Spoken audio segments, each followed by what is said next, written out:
Hello everyone, welcome to Internet Learning. Hope you all are doing well. So today we are going to discuss the topic solar radiation of class 11 geography chapter number 8. So अगर आपने इस chapter की first video नहीं देखी है, introductory video अगर नहीं देखी है तो आई वुड रिक्वेस्ट कि आप उसको भी एक बार देख लेना जिससे कि आपके सारे टॉपिक जो है वो कनेक्ट होते जाएं, क्योंकि हमने फर्स्ट वीडियो में भी काफी कुछ डिस्कस किया है जो कि आपके आने वाले टॉपिक्स में यूज होने वाला है. So let's start with our today's video, solar radiation. The Earth's surface receives most of its energy in short wavelengths.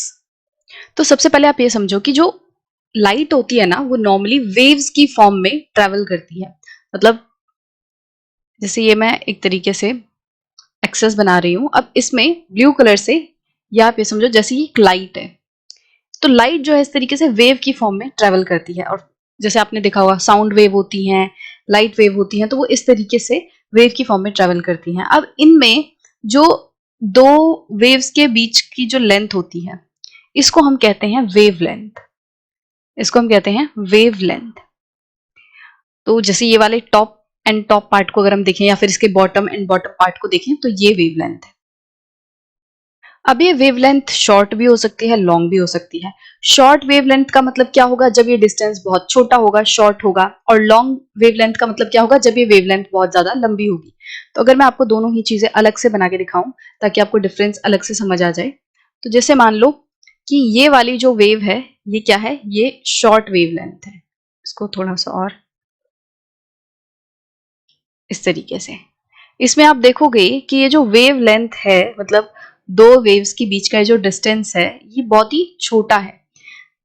इसको जब सेकेंड पिक्चर से आप कंपेयर करोगे तो समझ आ जाएगा कि इसको छोटा क्यों कह रहे हैं, क्योंकि दूसरा वाला मैं थोड़ा बड़ा बनाऊंगी. तो सेकेंड में क्या है? अब ये देखो,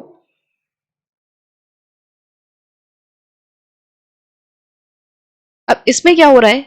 यहां पे दो वेव्स के बीच का डिस्टेंस देखो कितना बड़ा है. तो ये लॉन्ग वेवलेंथ है.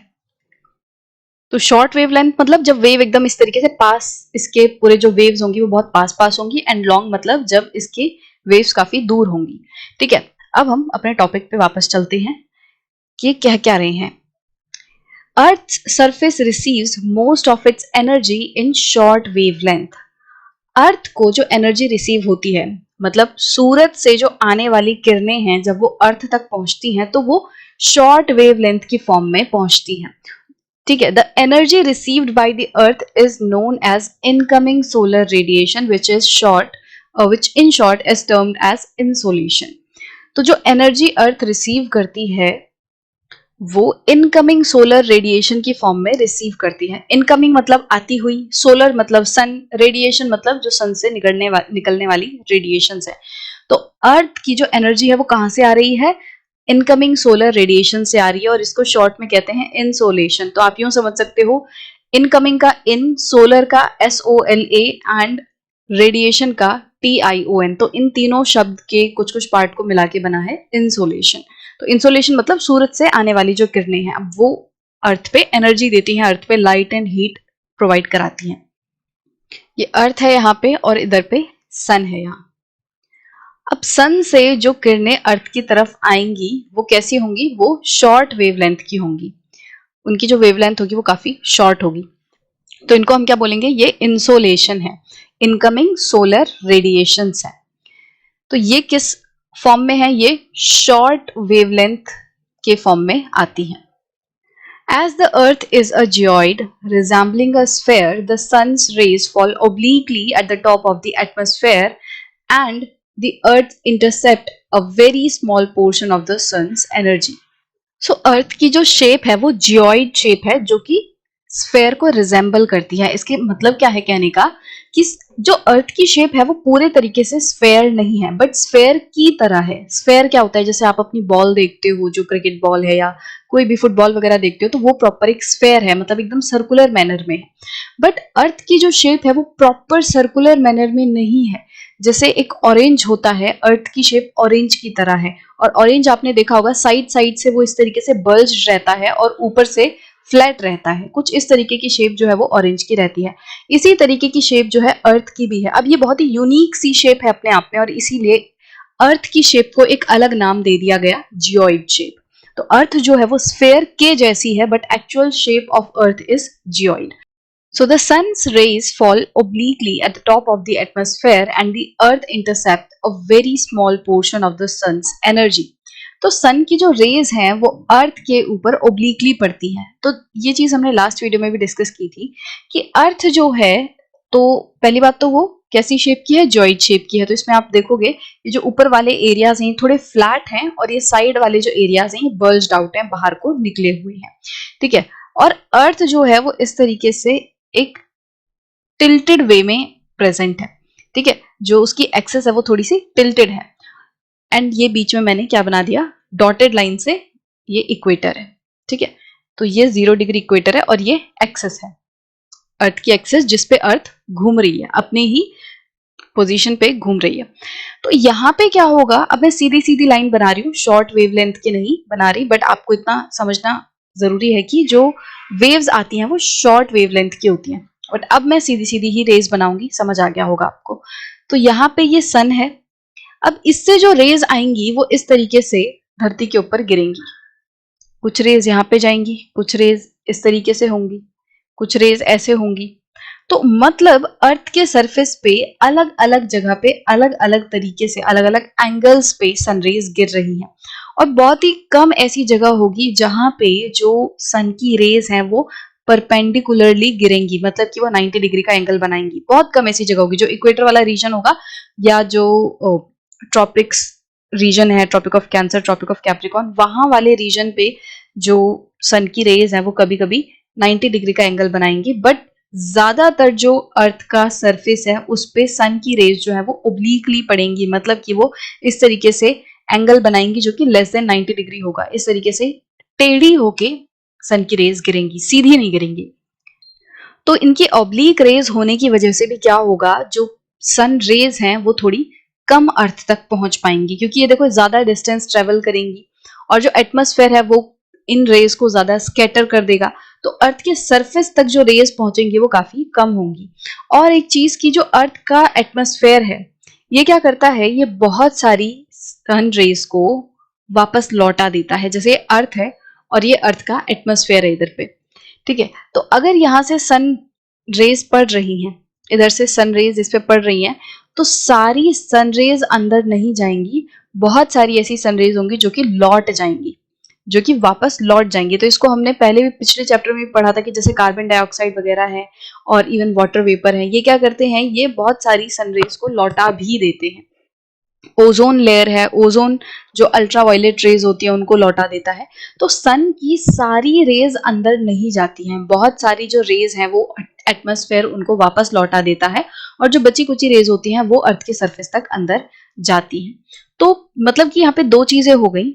एक तो कि खुद अर्थ की शेप कुछ इस तरीके की है जिसकी वजह से जो सन रेज हैं वो बहुत ज्यादा एरिया तक, मतलब मैक्सिमम मात्रा में नहीं पहुंच पाती हैं, क्योंकि जो पोलर इलाके होंगे, जैसे यहाँ पे देखो ये वाला जो साउथ पोल है, यहाँ पे सन रेज बहुत कम आ पाएंगी. और यहाँ पे जो नॉर्थ पोल है उसमें भी स्लैंटिंग पूरी हाइट है, इसकी ओब्लिक रेज है, जिसकी वजह से जो इंटेंसिटी होगी वो बहुत ही कम होगी सन रेज की.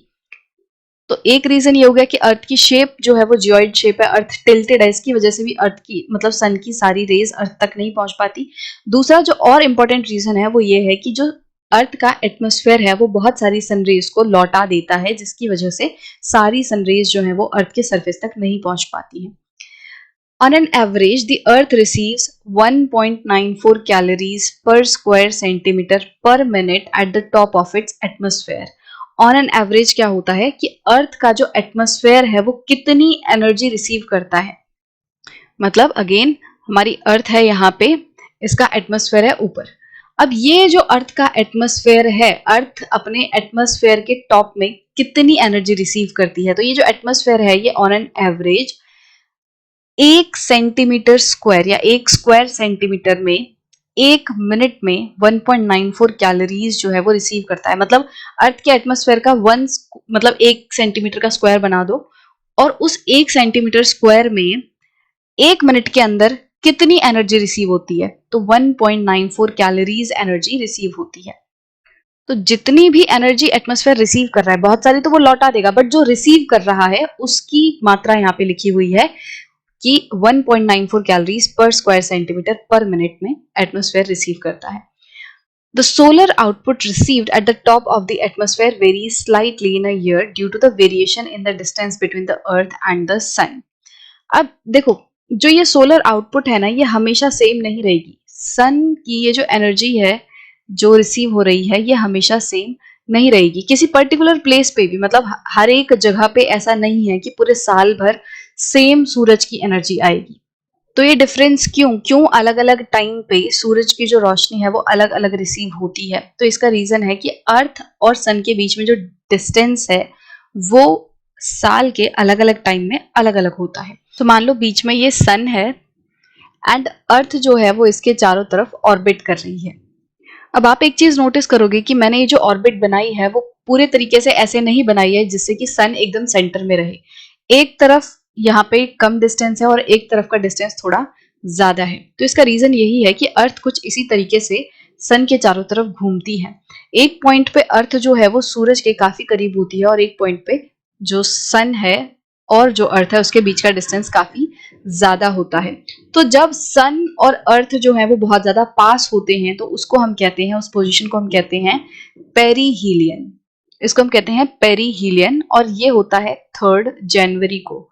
हर साल 3 जनवरी के आसपास जो अर्थ है, अर्थ एंड सन के बीच का जो डिस्टेंस है वो लीस्ट रहता है और ये जो डिस्टेंस है वो लगभग 147 मिलियन किलोमीटर का रहता है।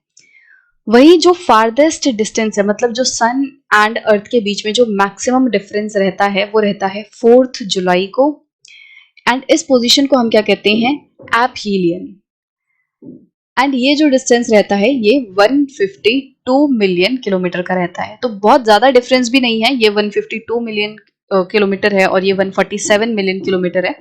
बट फिर भी आप देखोगे कि एक पॉइंट ऐसा है कि जब सन और अर्थ के बीच में मैक्सिमम डिस्टेंस है और एक पॉइंट वो रहता है जब अर्थ एंड सन के बीच का जो डिस्टेंस है वो मिनिमम रहता है, जो कि है 147 मिलियन किलोमीटर और ये 3 जन को होता है। अब इसको याद रखने का तरीका आप ऐसे रख सकते हो कि एपीहीलियन मतलब कि ए फॉर अवे, मतलब दूर होता है। तो जब ए वाला पार्ट होगा, जब एपीहीलियन होगा तो मतलब अर्थ जो है वो बहुत ज्यादा दूर रहेगी। एंड पेरीहीलियन पी फॉर पास, आप ऐसे याद रख सकते हो कि पास है, नजदीक है। तो जब पेरीहीलियन वाला टाइम होगा जब अर्थ जो है वो सन के काफी ज्यादा नजदीक होगी। तो इनकी डेट्स जो है वो 4 जुलाई है एपीहीलियन एंड 3 जन है, 3 जनवरी है पेरीहीलियन की। अब इसका मतलब क्या है? देखो, जब सन और अर्थ के बीच का डिस्टेंस सबसे कम रहेगा तो वो पॉइंट ऐसा होगा जब अर्थ सबसे ज्यादा सनरेज रिसीव करेगी। यहाँ पे क्या होगा, सन को जो हीट रिसीव होगी या जो एनर्जी रिसीव होगी वो बहुत ज्यादा होगी। आप ऐसे देखो कि जब कभी आप आग जलाते हो हाथ सेकने के लिए, तो अगर आप आग के बहुत ज्यादा करीब रहते हो तो आपको बहुत ज्यादा हीट महसूस होती है। वहीं अगर आप थोड़ा दूर जाके खड़े हो जाओगे और अपने हाथ सेकने की कोशिश करोगे तो इतनी ज्यादा हीट नहीं लगेगी। तो सेम चीज यहाँ पे है कि जब अर्थ जो है वो सन के बहुत ज्यादा पास होती है तो उस टाइम पे जो सन रेज रिसीव होती हैं, जो सनलाइट रिसीव होती है, इंसोलेशन होती है, वो बहुत ज्यादा होती है अगर हम कंपेयर करें इस वाले टाइम पे जब सन और अर्थ के बीच में डिस्टेंस ज्यादा होता है। तो यहाँ पे कम होगी, यहाँ पे जो सन रेज रिसीव होंगी वो कम होंगी क्योंकि इन दोनों के बीच का डिस्टेंस जो है वो काफी ज्यादा है, मतलब बढ़ गया है।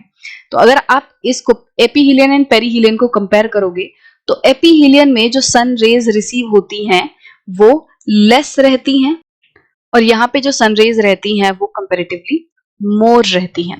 तो मतलब कि साल में ऐसा नहीं है कि हर दिन सेम सनलाइट रिसीव होने वाली है किसी भी पर्टिकुलर प्लेस पे, क्योंकि सन के चारों तरफ कंटिन्यूअसली अर्थ घूम रही है। तो हर एक जगह पे साल के हर एक दिन, इवन हर एक टाइम पे क्या होगा कि जो सन की इंसुलेशन है वो अलग अलग होगी।